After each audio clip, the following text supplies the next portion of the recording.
경건이란 문자 그대로 우리가 번역을 하면 하나님을 따르는 성도의 태도를 뜻합니다.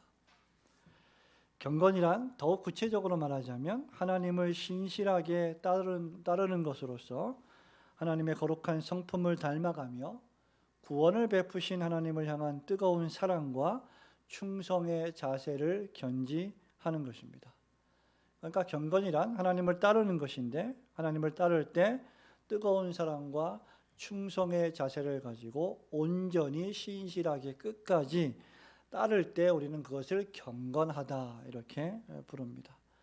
여호수아 14장 14절에서 갈렙은 여호수아와 함께 그 본문의 말씀에 보면 여호와 하나님을 온전히 쫓았다 이렇게 기록하고 있습니다. 그러니까 경건이란 말은 하나님을 온전히 쫓는 것, 다시 말하면 충분히 또는 완전히 따르는 것을 뜻합니다. 신약적으로 말하면 마음을 다하고 목숨을 다하고 뜻을 다하고 힘을 다하여 하나님을 사랑하며 따르는 것을 뜻합니다. 그렇기 때문에 이렇게 하나님을 따르면 하나님을 닮아가는 자들에게 고난은 필연적인 것입니다. 적당히 사랑하면, 적당히 따르면 고난 같은 것은 존재하지 않습니다. 그러나 완전히, 충분히, 온전히 사랑하고 온전히 따른다면 고난과 어려움이 임할 것은 분명한 사실입니다. 하나님을 따르면 하나님을 닮아가는 자들에게 고난은 필연적인 것이라 할 수 있습니다. 반대로 말하면 하나님을 향한 뜨거운 사랑이 없고 충성의 자세로 살아가지도 않는다면 그런 사람들은 상대적으로 박해가 없을 수도 있다는 것이죠. 그러므로 어떤 의미에서 여러분들이 당하는 고난은 또는 박해는 여러분들의 경건의 척도이기도 합니다. 시편 86편 2절에 보면 다윗이 얼마나 어려운 많은 일들을 인생을 살아가면서 겪었습니까? 하나님을 경배하고 섬기는 다윗에게 임한 고난이 얼마나 극심했습니까? 그럴 때 다윗이 이렇게 노래합니다. 나는 경건하오니 내 영혼을 보존하소서. 내 주 하나님이여 주를 의지하는 종을 구원하소서. 다윗이 경건하기 때문에, 그렇다고 해서 이 경건이 다윗 스스로 나온 것은 결코 아닙니다만은 그럼에도 불구하고 예수 그리스도의 의로 말미암은 이 경건으로 인하여 다윗은 고난을 받습니다. 그러나 동시에 다윗은 지금 자신이 경건하기 때문에 하나님께서 자신을 구원하여 달라고 간청하는 것입니다. 오늘 바울도 디모데에게 12절에 보면 그리스도 예수 안에서 경건하게 살고자 하는 자는 박해를 받으리라 이렇게 말하고 있습니다. 신자가 박해를 받는 이유는 단 한 가지입니다. 그리스도 안에서 경건하게 살려고 애쓰기 때문입니다. 지난 3주 동안 우리는 종말의 위험한 때에 사람들이 우리 1절부터 5절에 따르면 사람들이 지극히 이기적으로 자기만을 사랑하며 살아가는 시대에 관한 그 위험한 시대에 관한 특징에 관한 말씀을 들었습니다. 그런데 성도들은 정확히 1절, 2절, 3절, 4절, 5절에서 말하는 사람들과는 반대로 살아가는 사람들입니다. 성도는 이 위험한 때에 이기적으로 살지 않고 이타적으로 살며 하나님을 온전히 쫓으며 살아가기 때문에 당연히 박해를 받는 것입니다. 한마디로 말하면 경건하게 살려면, 즉 하나님을 온전히 따르려면, 따르고 있으면 그 사람에게 박해와 고난은 당연히 임하는 것이다 그 말입니다. 그렇다면 경건하게 사는데 왜 박해를 받을까요? 두 가지를 생각해 보려고 합니다. 첫 번째, 그리스도의 제자로서 박해는 마땅히 겪어야 할, 당해야 할 고난이기 때문입니다. 그리스도의 제자라면 반드시 당할 수밖에 없다는 것입니다. 여러분 10절부터 11절, 12절, 3절을 한 번 더 읽어보겠습니다. 나의 교훈과 시작. 나의 교훈과 행실과 의향과 믿음과 오래 참음과 사랑과 인내와 박해를 받음과 고난과 또한 안디옥과 이고니온과 루스드라에서 당한 일과 어떠한 박해를 받은 것을 내가 과연 보고 알았거니와 주께서 이 모든 것 가운데서 나를 건지셨느니라. 무릇 그리스도 예수 안에서 경건하게 살고자 하는 자는 박해를 받으리라. 아멘. 지금 바울은 디모데에게 위험한 종말의 때를 디모데 네가 알아야 한다. 그리고 교인들에게 가르쳐야 한다라고 하면서 19가지의 종말의 위험한 특징들을 설명해 왔습니다. 그리고 나서 마지막 권면이 무엇이냐면 이런 시대를 살아가는 성도는 특히 하나님의 말씀을 전하는 사역자들은 박해를 피할 수 없다는 것입니다. 박해를 받을 수밖에 없다는 것입니다. 실상 바울은 이미 디모데전서와 디모데후서에서 수차례 디모데에게 어떻게 보면 이런 표현을 할 수 있을지 모르겠습니다. 이 디모데의 운명이 뭐냐라고 할 때 고난 받을 운명이다. 나와 함께 고난을 받으라 하고 바울은 수차례 디모데에게 말한 바 있습니다. 디모데후서 1장 8절에서도 이렇게 말하죠. 하나님의 능력을 따라 복음과 함께 고난을 받으라. 고난을 피하라 말하지 않았습니다. 고난을 받으라. 복음을 믿고 복음대로 살아가는 모든 사람들은 그래서 복음을 바로 믿으면 고난을 받게 되어 있습니다. 사도 바울과 디모데뿐만 아니라 구약의 선지자들도 이렇게 박해를 받았죠. 마태복음 5장 11절 12절에서 예수님이 이렇게 말씀하셨습니다. 나로 말미암아 너희를 욕하고 박해하고 거짓으로 너희를 거슬러 모든 악한 말을 할 때에는 너희에게 복이 있나니 기뻐하고 즐거워하라. 하늘에서 너희의 상이 큼이라. 그리고 나서 이렇게 말합니다. 너희 전에 있던 선지자들도 이같이 박해하였느니라. 신약의 사도들, 신약의 제자들도 박해를 지금 받고 있는데 그럴 때 기뻐하고 즐거워하라고 했습니다. 왜? 상이 있기 때문이다. 그리고 구약의 선지자들도 너희들뿐만 아니라 선지자들도 이미 박해를 당했다라고 말씀하셨습니다. 그런데 구약의 선지자들이 박해를 받았는데 그 이유는 누구 때문입니까? 예수님 때문입니다. 예수님이 나로 말미암아, 나 때문에. 더 정확히 말하면 예수를 믿는 믿음으로 예수를 따르는 일 때문에 박해를 받는 겁니다. 바울이 지금 디모데에게도 동일한 말을 하고 있죠. 10절에서 바울은 디모데가 바울의 교훈과 행실과 의향과 믿음과 오래 참음과 사랑과 인내와 박해와 고난을 받았다라고 했습니다. 바울의 교훈은 무엇입니까? 복음입니다. 행실은 무엇입니까? 복음을 머리로만 믿지 않고 삶으로 구현했다, 나타냈다는 말입니다. 삶에서 실천되는 능력입니다. 입만 살아있는 그런 신앙이 아니라 행동으로 실천하는 신앙입니다. 의향은 무엇입니까? 복음의 정신으로만 살며 복음만을 전하며 살아가려는 삶의 목적입니다. 디모데는 바울이 이런 목적으로 일평생 살아갔다는 것을 옆에서 직접 보고 경험했습니다. 믿음은 그런 교훈과 삶을 살아가게 만드는 복음의 진리를 받아들이는 것을 뜻합니다. 그렇기에 이런 사람은 오래 참습니다. 사랑합니다. 인내합니다. 더 나아가서 복음을 마음속 깊이 체험하기 때문에 복음으로 인하여 당하는 아픔과 고통과 박해를 견디어냅니다. 그리고 결국 이렇게 살게 되면 이런 사람들은 박해를 받게 되어 있는 것이죠.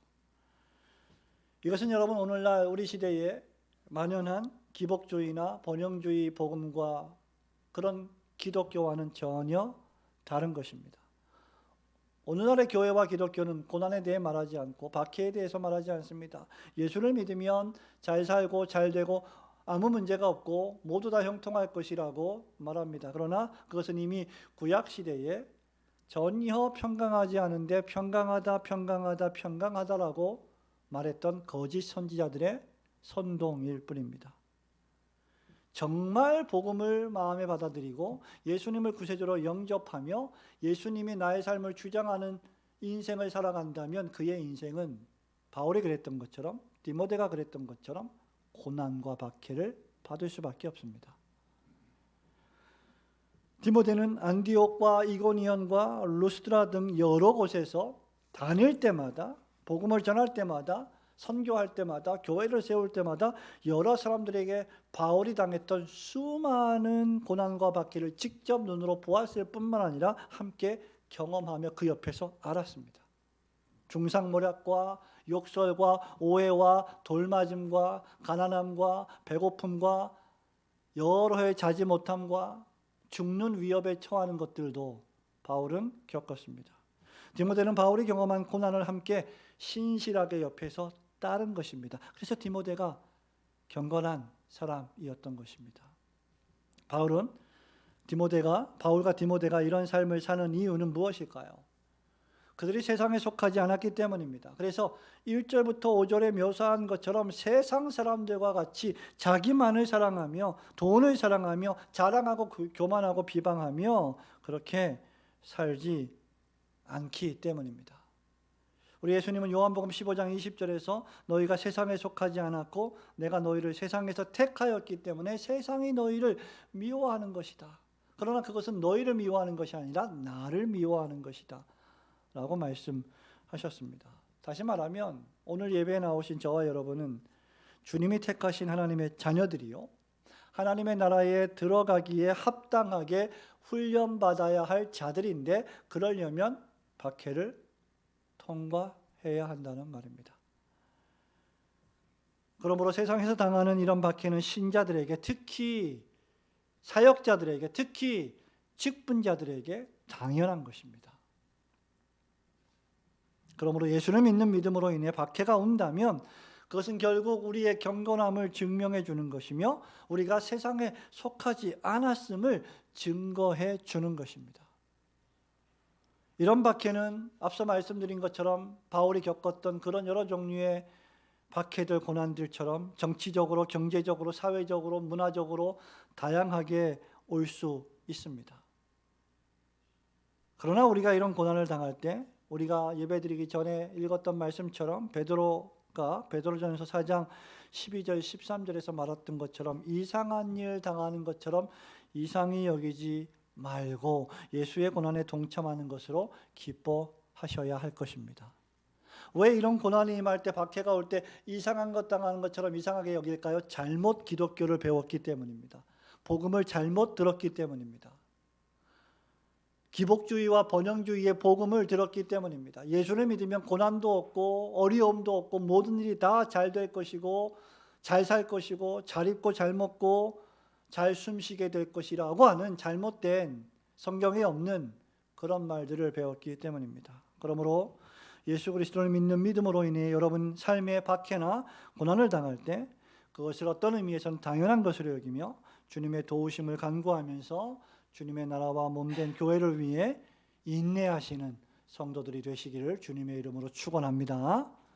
두 번째로, 진리를 대적하는 마음이 부패한 자들로부터 오는 저항이 바로 성도들과 교회가 당하는 박해입니다. 박해가 어떤 방식으로 오느냐? 진리를 대적하는 마음이 부패한 자들이 그 진리를 가르치는 자들의 권위를 훼손하고 무너뜨리려는 그러한 저항으로부터 온다. 그것도 일종의 박해다라는 것이죠. 8절과 9절 말씀 한 번 더 읽어봅니다. 얀네와 얀브레가, 시작. 얀네와 얀브레가 모세를 대적한 것 같이 그들도 진리를 대적하니 이 사람들은 그 마음이 부패한 자요 믿음에 관하여는 버림받은 자들이라. 그러나 그들이 더 나아가지 못할 것은 저 두 사람이 된 것과 같이 그들의 어리석음이 드러날 것임이라. 아멘. 이 말씀은 성도를 향한, 특히 사역자들을 향한 박해의 종류 가운데 하나가 어떻게 전개되는지 구체적으로 설명해 줍니다. 그것은 얀네와 얀브레가 모세를 대적한 것 같이 그들도 진리를 대적하는 것이다 라고 했습니다. 얀네는 여러분 이 어원이 정확하게 성경에 묘사되어 있지 않습니다만은 요한나의 헬라어이고 얀브레는 히브리어인 맘리의 헬라어입니다. 근데 그 뜻이 대적자 또는 배교자라는 뜻을 가지고 있습니다. 하지만 얀네와 얀브레는 오늘 우리가 읽은 이 성경 외에 구약과 신약 성경에서 전혀 등장하지 않습니다.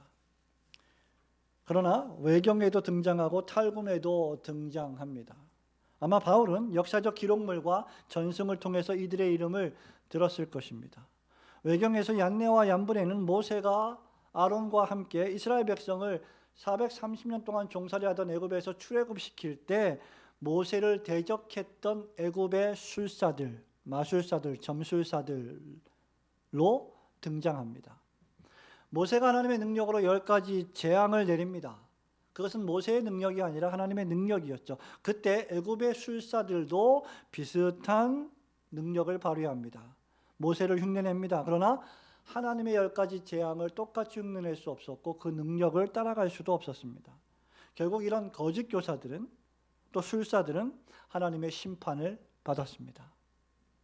그렇기 때문에 9절에서도 여러분 이들이 더 나아가지 못한다라고 했어요. 이들이 더 나아가지 못할 것은 그들의 어리석음이 드러날 것이기 때문이다라고 밝힙니다.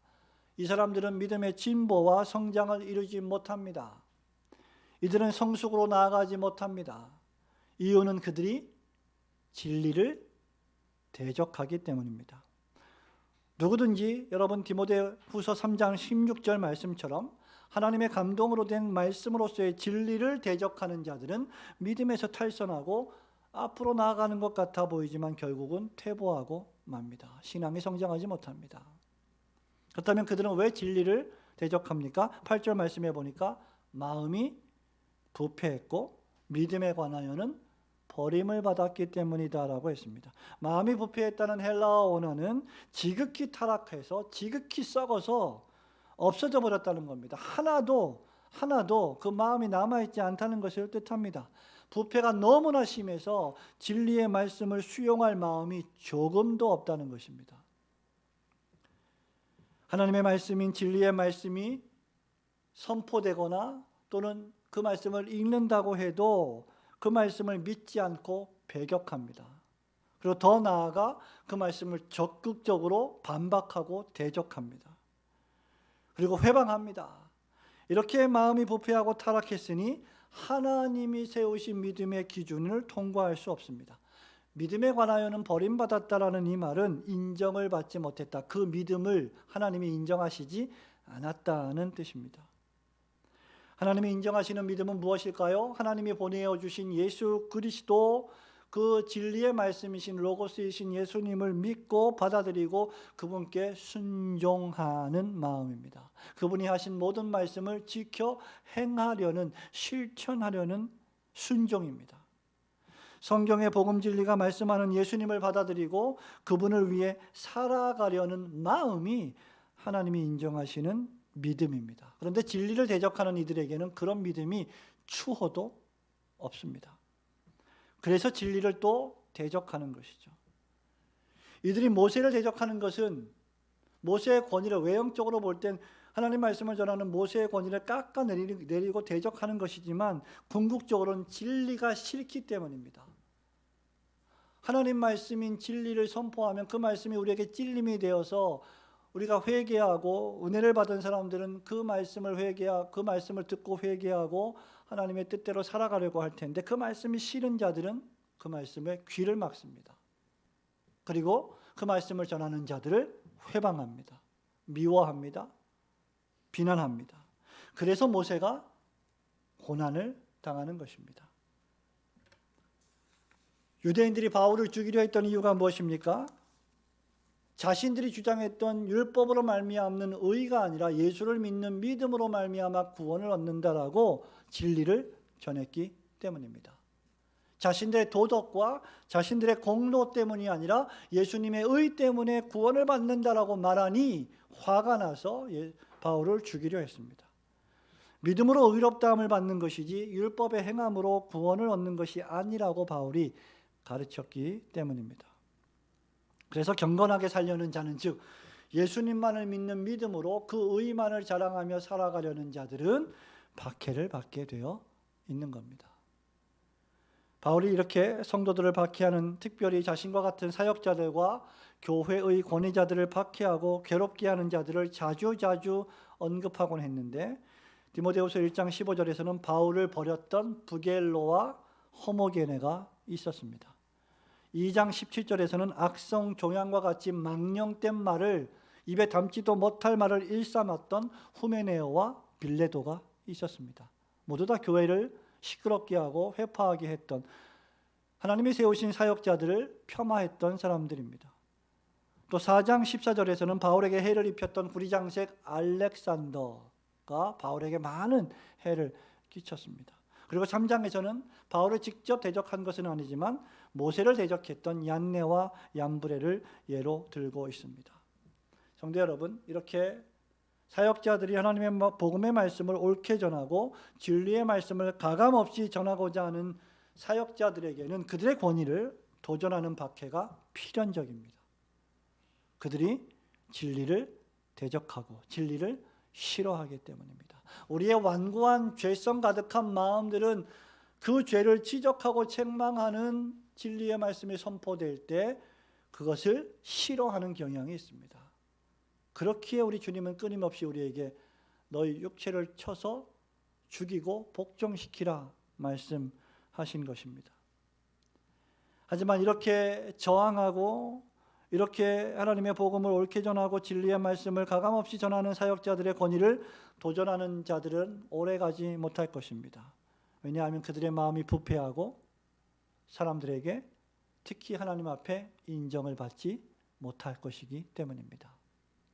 그러므로 주님을 믿고 교회에서 봉사하고 섬기면서 여러분이 사역자들로서 또는 직분자들로서 남몰래 당하는 고난이나 박해가 있다 할지라도 오래 참고 인내하시며 끝까지 온전히 하나님을 따르는 성도들이 되시기를 주님의 이름으로 축원합니다. 성도 여러분, 말씀을 맺습니다. 청교도 목사 존 버년이 저수란 유명한 책이 있죠. 성경 다음으로 가장 많이 읽힌 책 철로 역정입니다. 십자가 아래에서 이제 막 장망성을 떠나서 십자가 아래에서 죄짐을 벗었던 크리스천이 좁은 문을 통과하여 좁은 길을 걸어가는 중에 그리스도인의 믿음을 더욱 성장시킬 수 있는 아름다운 궁전에 들어가는 것을 목전에 두고 있었습니다. 그런데 그 앞에서 그만 크리스찬은 겁에 질리고 말았습니다. 왜냐하면 2마리의 사자가 으르렁거리며 좁은 길을 가로막고 서 있었기 때문입니다. 사자들은 사슬로 묶여 있었는데 크리스찬은 이 사슬을 보지 못했기 때문에 이전에 이 길을 걸어갔던 겁장이와 불신이라는 사람이 무서워서 그 길을 돌아가 버렸는데, 그런 것처럼 크리스찬도 돌아가야 되겠다고 마음 먹었습니다. 그때 경계함이란 문지기가 갑자기 크리스찬을 향하여 큰 소리를 지르며 말합니다. 왜 이렇게 무서워합니까? 사자들은 사슬에 묶여 있으니 두려워하지 마십시오. 신실한 자와 그렇지 않은 자를 구별하기 위해서 사자들을 거기 누워 있게 한 것뿐입니다. 길 한가운데로 계속 오십시오. 그러면 당신은 전혀 아무런 상처도 받지 않을 것입니다. 여러분, 성경은 우리에게 사자들이 우리가 가는 신앙의 길 앞에 있다고 말합니다. 사단 마귀가 두루다니며 우는 사자와 같이 삼킬 자를 찾는다라고 베드로가 경고한 바 있습니다. 그러나 성도에게 박해는 사슬에 묶여 있는 사자들과 같습니다. 박해는 여러분 무섭고 두려운 것입니다. 여러분들이 사자를 직접 맞닥뜨렸다면 그것이 얼마나 두려운 일이 되겠습니까? 사자들은 두렵고 무시무시합니다. 그러나 사슬에 묶여 있고 우리가 진리의 길 한가운데를 올곧게 걸어간다면 사자들은 어떤 해도 궁극적으로 우리에게 끼치지 못할 것입니다. 우리 영혼을 죽이지 못할 것입니다. 솔로몬 왕은 잠언 22장 13절에서 이렇게 말합니다. 게으른 자는 말하기를 사자가 밖에 있은즉 내가 나가면 거리에서 찢기겠다 하느니라. 게으른 자의 핑계가 무엇입니까? 내가 나가면 사자에게 물려 죽을 거야. 왜냐하면 밖에 사자들이 있기 때문이지. 그런 생각을 하면서 아무 일도 하지 않는, 아무 경건의 진보도 기울이지 않는 게으른 자들은 신앙의 성장을 이루지 못할 것입니다. 밖에 사자가 있습니다. 우리가 걸어가는 길에 사자가 있습니다. 고난이 있습니다. 박해가 있습니다. 그리고 그러한 박해와 고난이 한동안 오래 지속될 수도 있습니다. 그것은 여러분들이 경건하다는 것을 증명해 주는 것입니다. 박해는 우리를 죽이지 못합니다. 기껏해야 우리를 위협할 뿐입니다. 그러므로 여러분이 박해받을 때 주님이 하신 말씀처럼 하늘에 우리의 상급이 클 것임을 굳게 믿고 하나님의 진리의 말씀을 대적하지 말며 이 진리의 말씀에 순종하고 우리가 다음에 살펴볼 이 디모데전서 3장 15절 16절 모든 성경은 하나님의 감동으로 된 것으로 교훈과 책망과 바르게 함과 의로 교육하기에 유익하니 하나님의 사람으로 온전하게 하며 모든 선한 일을 행할 능력을 갖추게 하려 함이라는 이 말씀처럼 하나님의 진리를 굳게 믿고 그 말씀의 능력으로 더욱 온전히 충성스럽게 경건하게 주님을 따르는 성도들이 되시기를 주님의 이름으로 축원합니다. 아멘.